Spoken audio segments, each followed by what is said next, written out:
Pourquoi j'ai choisi la médecine? Ah oui, c'est une bonne question. J'ai hésité avec un autre type de métier, soit architecte, soit médecin. Voilà.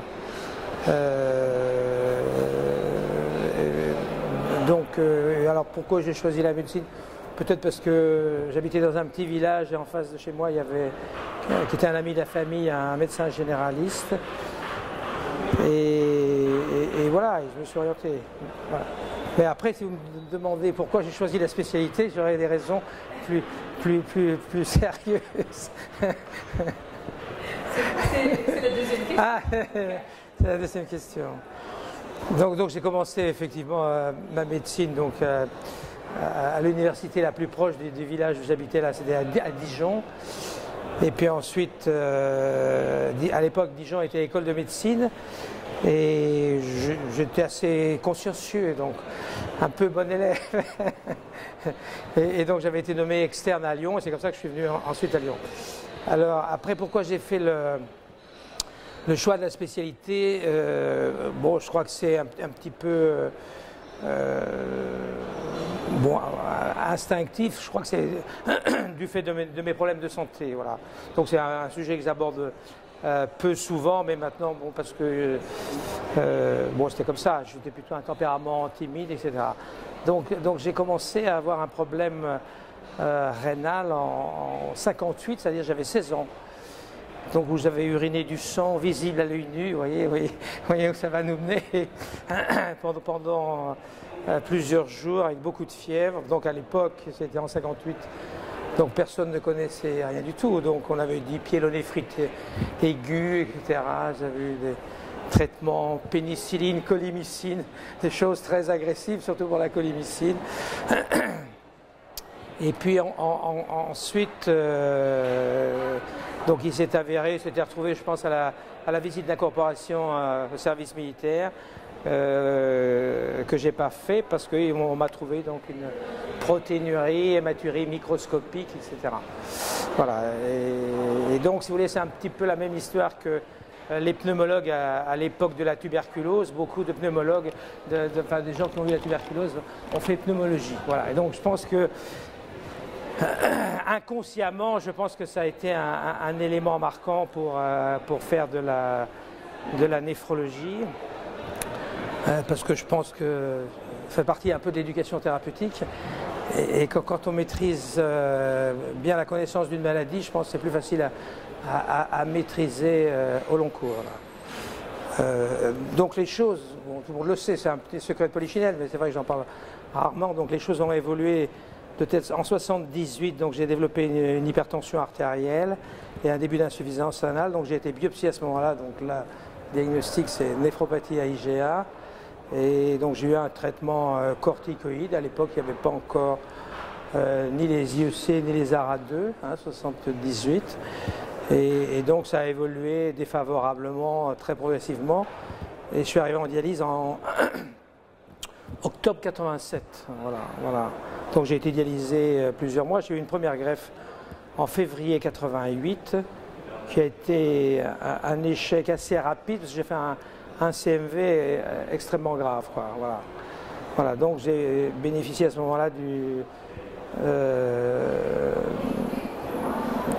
disons des premiers traitements antiviraux à titre compassionné. Voilà. Bon, donc ça a été un petit peu des périodes difficiles, et donc j'ai eu une deuxième greffe en mars 90, voilà, et je vis avec ça. Depuis qui va. Donc le rein n'est pas parfait, mais ça se passe pas mal. Donc je pense que ça inconsciemment, voilà, mais probablement orienté ma carrière. On va dire comme ça. Voilà, au moins le choix de la néphrologie, et puis peut-être aussi le choix d'un de mes thèmes de recherche. Voilà. Je crois que ça c'est clair. Alors, est-ce qu'il faut avoir la connaissance des deux côtés? Non, je ne pense pas que ça soit... C'est sûrement une expérience importante, mais je ne pense pas que ce soit utile, quoi. Voilà. Bon, mais après, il faut faire avec. Voilà. Bon. Regret? d'avoir choisi la néphrologie. Non, on regrette d'avoir passé une période en dialyse. Mais bon, j'ai essayé de faire en sorte que ça n'affecte pas beaucoup ma vie quotidienne, etc. Enfin, voilà, donc pas de regret, mais bon, c'est vrai que l'idéal c'est d'être en bonne santé, etc. Non, j'ai pas du tout de regret d'avoir fait de la néphrologie. Non, je trouve que c'est une spécialité passionnante. Voilà. Enfin, ceci explique cela, quoi, à mon avis. Voilà. C'est pas très habituel quand même. Bon, on a d'autres collègues, bien sûr. Ça. Mon objectif, ça a toujours été de faire en sorte que, voilà, d'arriver à faire ce que je voulais, comme si j'étais pas malade. Je crois. D'abord, c'est un petit peu l'objectif dans les maladies rénales chroniques, parce que sinon, donc j'ai essayé de positiver en permanence. Sinon, la vie est un peu plus difficile. Voilà, donc je m'en suis pas trop mal tiré. Non, mais j'ai encore des problèmes, mais bon, c'est pas. Enfin, ça fait partie. Tout le monde a des problèmes, surtout à mon âge maintenant. Voilà. Mais bon, ça a été un élément sûrement déterminant, etc. Bon, voilà. Oui, bien sûr. Oui. Ben, quand je suis arrivé à Lyon, donc là c'était en 64 comme externe. Le deuxième stage que j'ai fait, c'est chez Trégère.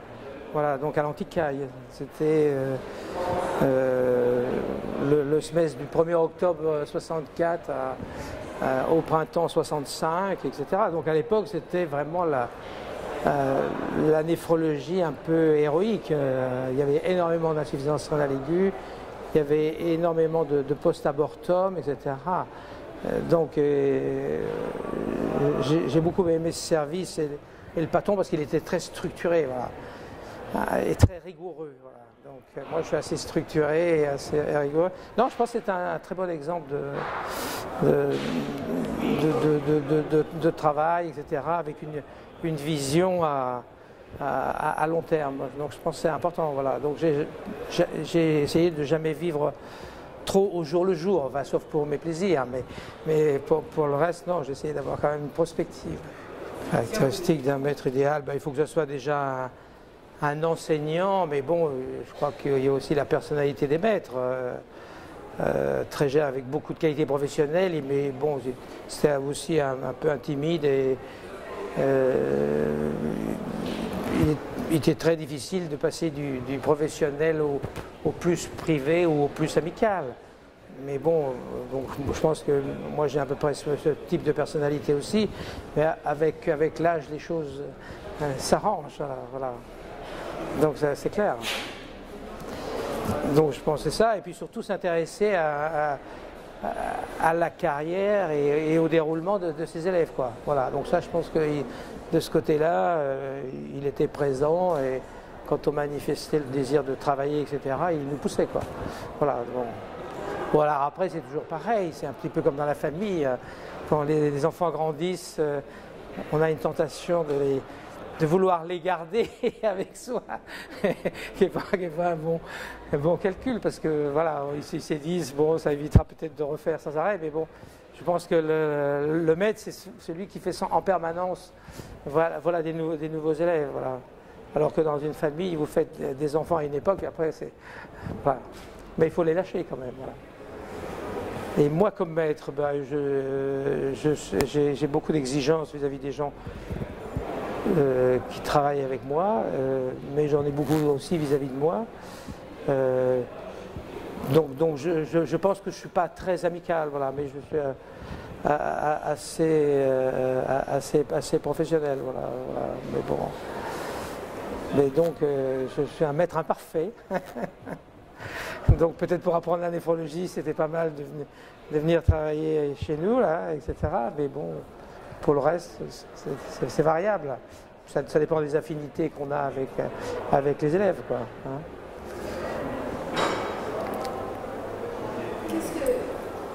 Quelles ont été les étapes les plus passionnantes de votre vie professionnelle?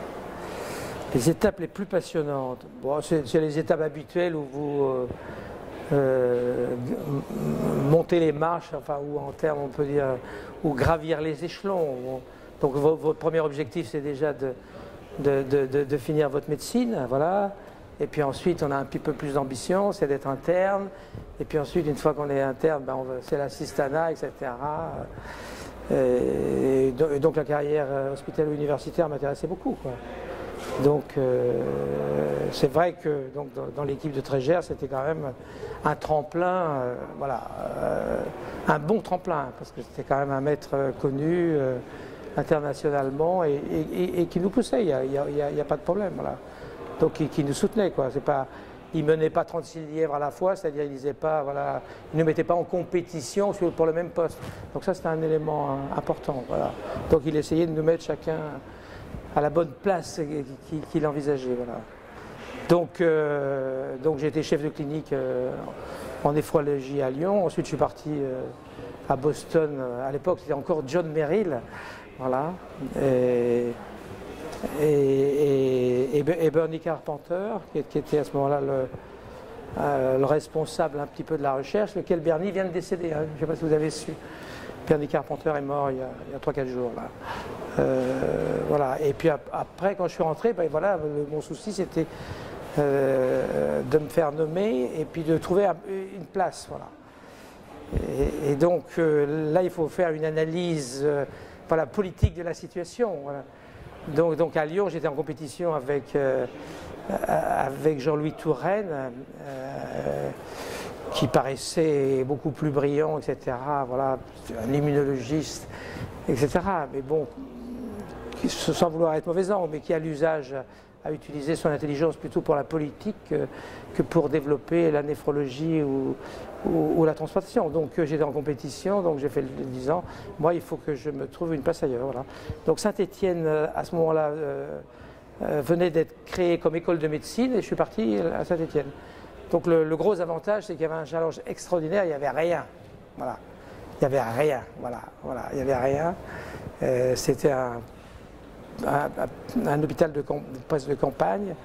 Et donc j'ai eu la possibilité de tout créer. Voilà. Donc ça, c'est très intéressant. Voilà. Donc au départ, j'ai été hébergé chez un de mes collègues rhumatologues, qui était un type charmant, qui m'a dit bah, je vais te donner 6-8 lits, puis tu feras tourner tes lits de néphrologie. Voilà. Puis donc on a rempli les lits de néphrologie, puis rapidement, donc il en fallait un peu plus. Voilà, donc j'ai tout créé, la néphrologie générale, la dialyse, la transplantation. Voilà. Et donc je suis arrivé à Saint-Étienne à 75 comme chef de clinique. J'ai été nommé à l'époque, ça s'appelait professeur agrégé en 76 et on a démarré la transplantation en 79, quoi. Donc ça s'est enchaîné assez vite, voilà. Donc il y a eu une très très grosse activité clinique et puis il fallait s'entourer. Alors s'entourer, c'est difficile, c'est très difficile de s'entourer parce que vous avez pas, dans les grandes villes, vous avez un choix qui est très important. Là, vous n'avez pas un grand choix. Alors, vous savez, il y a des gens qui sont remarquables que vous avez recrutés, il y en a d'autres qui sont un peu moins bien. Bon, il faut les assumer jusqu'au bout. C'est comme les enfants, ça. Hein. Donc, c'est pareil. Il faut les assumer jusqu'au bout, voilà. Mais enfin, donc, on a quand même pu monter tout ça progressivement. Et puis, on a grossi, on a changé d'hôpital en fin 82, où là on a eu notre structure quasi définitive avec toute la néphrologie, un secteur de réanimation rénale, la transplantation, etc., un hôpital de jour, enfin tout, quoi. Et puis aussi une activité de labo, quoi, hein, parce qu'il n'y avait rien, donc on a créé un laboratoire d'exploration rénale, donc il faisait à la fois de l'exploration fonctionnelle et de l'exploration dite histopathologique. Voilà. Donc on a mis tout ça en place, c'était tout à fait intéressant, mais ça nous a beaucoup aidé. Voilà. Donc c'est comme ça que, je veux dire, c'était très, très intégré. Donc on faisait les biopsies, elles étaient lues dans notre labo, on avait les réunions communes, etc. Voilà, donc voilà. Bon, c'est comme ça. Et puis donc dès 76, je me suis intéressé surtout à la néphropathie à IgA avec un recrutement important, quoi. Puis après, malheureusement, on s'est beaucoup dispersé dans la recherche. On a touché un peu à tout. Voilà, et à rien. Et puis quand même, à un moment donné, j'ai dit il faut refocaliser vers la néphropathie IgA parce qu'on a une cohorte qui est énorme. On a plus de 1000 patients avec néphropathie IgA qu'on suit depuis 1976. Quoi, voilà. Donc voilà les choses. Bon, puis après, si vous voulez, à l'époque où j'ai été nommé en 1976, on était encore dans un système de récompense personnelle. Voilà. Je ne veux pas tomber dans la politique de récompense personnelle où on avançait ce qu'on appelle au mérite dans la carrière universitaire. Donc j'ai avancé assez rapidement. Et puis après 81, vous savez, donc l'arrivée de la gauche, donc ça a été supprimé, ça, il fallait tous être au même système. Donc on a supprimé le mérite, on avance à l'ancienneté, voilà. Enfin donc j'ai été nommé, donc les professeurs agrégés ont été transformés à ce moment-là en professeurs deuxième classe, qui est quand même extrêmement méprisant, quoi. Hein, c'est comme la SNCF, deuxième classe, première classe, etc. Mais c'est vrai, je crois qu'il faut le dire, ça a été méprisant. Je veux dire. Donc après, j'ai été nommé première classe, je crois en 81 ou un truc comme ça. Et ensuite, classe exceptionnelle, alors là, vous êtes... Voilà. Donc je suis arrivé au sommet de la carrière hospitalo-universitaire, bien sûr chef de service en 78, donc 2 ans après est arrivé, voilà. Mais ça, il n'y avait rien, etc. Mais bon, on a tout créé avec quand même dans l'ensemble un bon niveau, quand même, voilà. Une bonne reconnaissance pour un certain nombre de choses, quoi. Voilà. Donc ça c'est intéressant. Donc à une époque, j'ai eu une tentation de changer. Puis je me suis dit, j'ai passé beaucoup d'années déjà, au moins 10 ans pour établir une activité clinique qui tourne, etc. Donc j'ai décliné un peu parce que je me suis dit je ne vais pas recommencer 10 ans d'activité clinique, à tout remettre en place, etc. Mais bon, voilà. Mais donc je ne l'ai pas fait, voilà. Et après on peut toujours avoir un regret de ne pas avoir bougé. Mais bon, donc j'ai commencé toute ma carrière à Saint-Étienne et j'ai fini ma carrière à Saint-Étienne. Voilà, elle vient de se terminer au 31 août, voilà, la fin du consultanat. Oh ben maintenant, si vous voulez, quand vous êtes chef de service, beaucoup d'activités cliniques, etc., des tas de réunions, vous n'avez pas beaucoup le temps d'écrire, voilà. Donc maintenant, j'ai un peu plus de temps d'écrire. Déjà, quand vous êtes consultant, parce que bon, je travaillais 2 jours par semaine, donc le reste du temps, je travaillais chez moi, etc.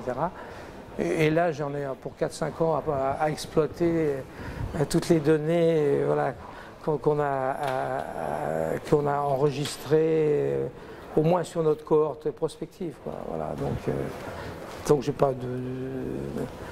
j'ai plus d'activité clinique, donc je m'occupe d'une association de dialyse dont je suis le président. Là, je fais une consultation tous les 15 jours pour obtenir un petit peu le contact avec les patients, parce que je crois que c'est important, mais non, mais je crois que ce plan intellectuel, je vais arriver à m'occuper. Voilà. Mais sinon, bon, après, il faut faire autre chose. Alors, j'ai peut-être pas la structure de l'artiste, moi. Voilà. Mais bon, mais j'envisage de prendre des cours enfin, au moins pour connaître les techniques de dessin, peinture, tout ça, et voilà, pour voir si j'ai une quelconque aptitude, mais j'en sais rien. Voilà. La musique, je pense, j'aime bien la musique, mais je pense que pour jouer d'un instrument, c'est peut-être un peu tard. Oui, sûrement, non, je pense que je suis curieux, oui. Oui, je suis curieux, voilà, c'est ouvert finalement, sous des apparences un peu rigides. Mais voilà, ouais. Qu'est-ce qui m'a passionné le plus en médecine? Oh, ben c'est quand même les relations avec les patients, quand même. Je veux dire, c'est... Bon, là, non, la recherche, c'est sympa, c'est des trucs comme ça, mais bon... non, les relations avec les patients et surtout des relations longitudinales. Il y a des patients que j'ai suivis 30 ans, quand même. Voilà, depuis mon arrivée à 75 jusqu'à 2008, quoi. Hein. Voilà, donc j'ai fait mes adieux à un certain nombre de patients dans tous ces derniers mois, quoi, en disant, ben voilà, c'est la dernière fois où on se voit, etc. Donc ça, non, donc il s'instaure un climat de confiance et ça c'est très très très intéressant ça. Voilà. Donc il faut pas les décevoir bien sûr, mais bon. Non, je pense que j'ai toujours eu dans l'idée de leur proposer ce que je ferais pour moi ou pour les gens de ma famille. Je pense que c'est la référence qu'il faut se rappeler, quoi. Hein. Donc il faut proposer à vos patients ce que vous proposeriez aux membres de votre famille ou à vous-même si vous étiez dans la situation, quoi. Non, c'est pas ça, mais je veux dire, bon, j'ai eu quand même le temps de me préparer. Depuis l'âge de 16 ans, j'ai cette maladie rénale. Quand j'ai commencé mes études, je savais que je finirais en dialyse, quoi. Voilà, et que je décéderais jeune. Donc j'ai effectivement terminé en dialyse, mais bon, j'ai eu la chance d'être transplanté avec une deuxième transplantation qui dure quand même, bon, qui n'est pas sans problème, parce que j'ai une récidive de maladie de Berger sur le greffon, etc. Mais bon, voilà, enfin, je vais avoir 70 ans, voilà. Donc il faut relativiser. Voilà, et l'élément positif, c'est que je devrais être mort déjà depuis longtemps, quoi. Et, voilà, je pense que voilà, donc une maladie rénale chronique qui commence depuis l'âge de 16 ans jusqu'à 70 ans, c'est pas si mal, quoi. Donc, qu'est-ce que je peux dire? Bon, dernièrement, en janvier, j'ai fait un passage en ACFA, en arythmie complète, par fibrillation auriculaire. Donc ça, c'était un petit peu plus difficile, parce que, bon, non pas parce que j'ai été confié à mes collègues cardiologues, non, ça s'est bien passé, je suis très, très discipliné, j'écoute beaucoup, contrairement. Je ne suis pas l'électron libre. Donc ils ont fait les traitements classiques, la cordarone qui a été une catastrophe, enfin, pour moi, parce que je suis passé en hypothyroïdie dans les jours qu'on suivit, la créatinine est montée à 350, bon, donc voilà. Et puis je me suis fait faire leur nouvelle procédure qui est l'ablation des zones arythmogènes dans les veines pulmonaires. Voilà. Ça a été absolument remarquable. Voilà. Donc ils m'ont fait ça fin juin. Et depuis, je suis en rythme sinusal, voilà. Et donc je récupère du souffle, etc. Donc je suis toujours sous AVK, mais bon. Donc j'ai l'impression, si vous voulez, d'avoir repassé un cap et d'avoir remaîtrisé, voilà, une chose. Voilà. Donc c'est un petit peu, j'aime bien ça, voilà. Bon, alors, il y a une période difficile d'adaptation, et puis après on passe un cap, et puis on se dit, voilà. Donc là, jusqu'au prochain, voilà, c'est ça la vie, de toute façon. C'est-à-dire, oui, non, dans les rapports avec les collègues, bon, moi j'ai toujours su ce que je voulais, donc on m'a toujours pris pour quelqu'un avec des grandes dents, une ambition démesurée. Bon, j'étais ambitieux, je pensais plutôt une qualité d'être ambitieux, etc. Mais je suis arrivé à Saint-Étienne avec un petit peu la réputation de Trégère. Donc Trégère, il y avait la réputation de tout vouloir tout manger, etc. Donc ça a été un peu perçu comme ça par mes collègues. Et puis après, ils se sont bien rendus compte que l'objectif, c'était de développer notre discipline, de travailler, etc. Et puis voilà. Puis je pense que j'ai été en bon terme avec, pas tous les collègues, bien sûr, mais avec donc un certain nombre de collègues. Voilà. Mais non, il n'y a pas eu d'événement. Bon, j'ai pris des fonctions administratives, j'ai été assesseur à la recherche, à la fac, enfin voilà. Bon, mais j'aime pas beaucoup toutes ces fonctions administratives. Je trouve qu'on perd beaucoup de temps, on est dans des réunions en permanence, ça avance pas, puis c'est toujours au détriment d'autres choses, quoi. Voilà, donc j'ai cherché, donc voilà, j'ai été président de l'ERA et des TA, voilà. Peu de Français quand même. Le premier c'est Marcel Legrain, le deuxième c'est Jules Trégère, le troisième ça a été moi, et puis le quatrième c'est Gérard London. Voilà. Hein, si j'ai bien connaissance de l'histoire de cette association. Voilà. Donc non, je pense que j'ai eu une vie professionnelle donc assez bien réussie et sur le plan familial aussi. Donc j'ai une épouse charmante, Patricia, que j'ai gardée depuis le début. On s'est mariés très jeunes, on vient de fêter nos 50 ans de mariage, ce qui n'est pas si fréquent que ça quand même, voilà. Et on a eu 3 enfants qui sont tous dans le métier. plus ou moins. Voilà. Donc ça veut dire qu'on ne les a pas dégoûtés, bien que bon, j'ai quand même travaillé beaucoup. Donc l'aîné a fait une formation de vétérinaire, et puis après il a fait un MBA dans une université américaine, et puis il a travaillé longtemps à Boston dans un labo Charles River. Voilà. Et maintenant il est à Londres, okay. Donc il a une très très belle situation. Le deuxième est chirurgien digestif, au nord de Lyon, à Villefranche. Et la petite dernière, donc, est chef de clinique en médecine interne à Lyon. Voilà. Voilà, donc on l'a fait. Voilà. Donc on les a pas dégoûtés. Voilà. Donc on a 9 petits-enfants, voilà, donc une grande famille, voilà, donc pas de souci. Voilà.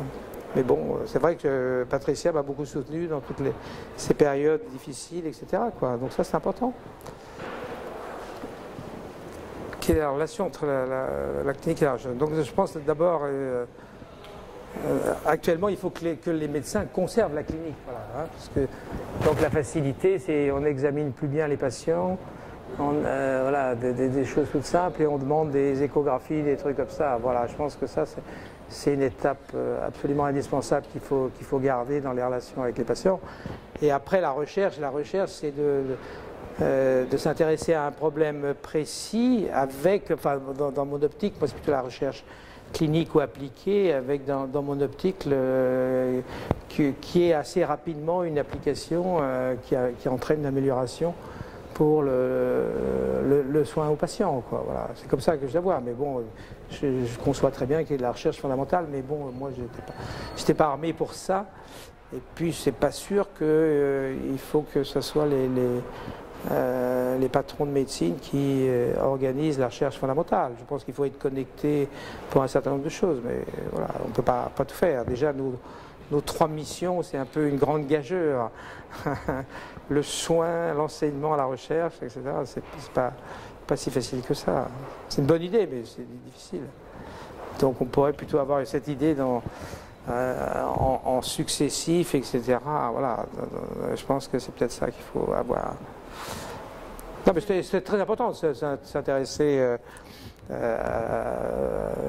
aux maladies et, voilà, et de faire en sorte qu'il y ait une amélioration dans l'avenir. Je pense que c'est la base de notre métier, voilà, enfin, surtout si on est universitaire. Oui, j'ai fait surtout beaucoup de soins. J'ai fait beaucoup de soins. J'ai enseigné, bon, pas trop, vous savez, enfin, j'ai fait des conférences, mais j'ai la charge d'enseignement pour une discipline comme la néphrologie, ça n'a rien à voir avec les disciplines fondamentales de physiologie, etc. Voilà. Puis en plus, bon, j'ai quand même des collaborateurs aussi qui enseignaient. Donc la charge d'enseignement était relativement importante. Et puis voilà, je me suis intéressé enfin, essentiellement à la néphropathie IgA, voilà, en refocalisant ces dernières années un peu plus. Voilà. Donc, et là, avec beaucoup de collaboration, ce qui n'est peut-être pas ce qu'on faisait au début, quoi. Voilà. Mais bon, il y a eu aussi une évolution dans le temps. Hein, je veux dire. Voilà. Maintenant, les collaborations, c'est indispensable, c'est une ouverture, etc.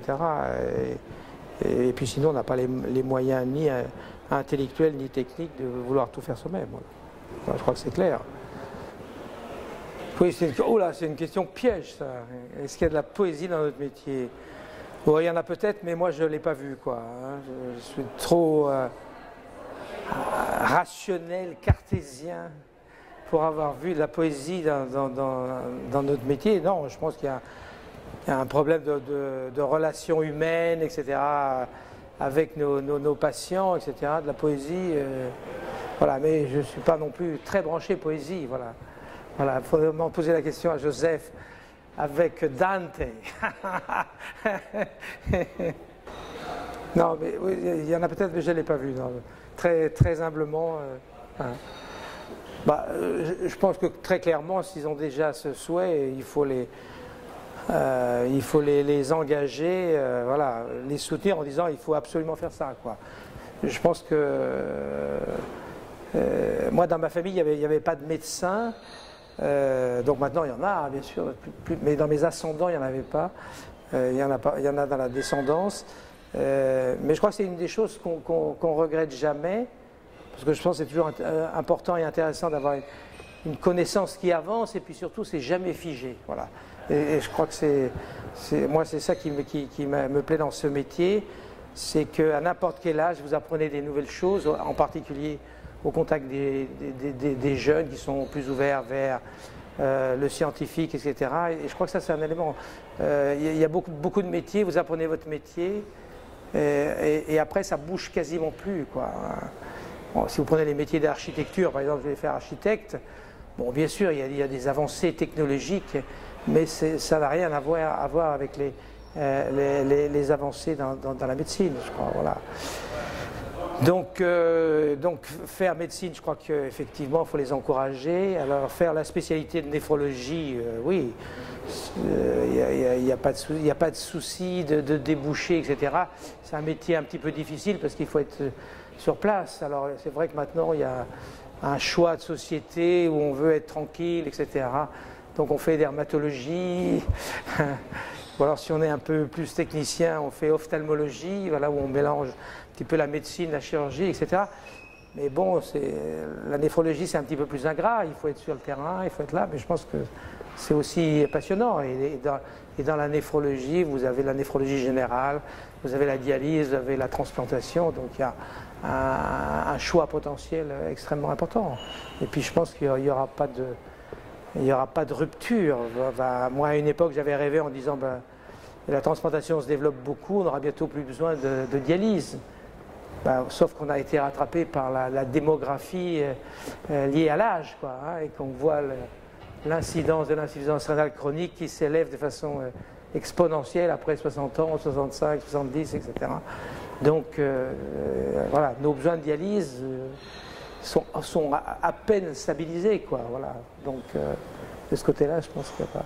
Donc, il n'y a aucun souci pour le déboucher. Simplement, je pense qu'il faut aimer travailler, quoi. Voilà. Donc, il ne faut pas être pollué par quelqu'un qui vous dit qu'il faut rentrer, voilà. Très tôt tous les soirs. Voilà, bon. Mais je pense que le fait qu'il y a toujours des choses nouvelles à apprendre, ça c'est extrêmement positif et intéressant. Et je crois que ça, il n'y a pas beaucoup d'autres métiers, dans tous les métiers bien sûr, il y a une formation continue, etc. Mais chez nous, ça va quand même très vite, hein. On dit qu'on renouvelle nos connaissances tous les 5 ans, ça me paraît effectivement un peu court, hein. Dans l'application d'un cycle clinique, c'est plutôt ça se renouvelle complètement tous les 10-15 ans, quoi. Voilà. Donc, où ça a un impact sur notre façon de faire, en sachant qu'il faudra toujours examiner le patient, mais ça, c'est les béabas.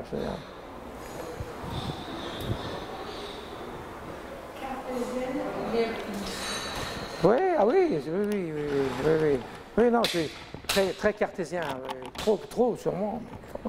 Comme ça, on ne se refait pas.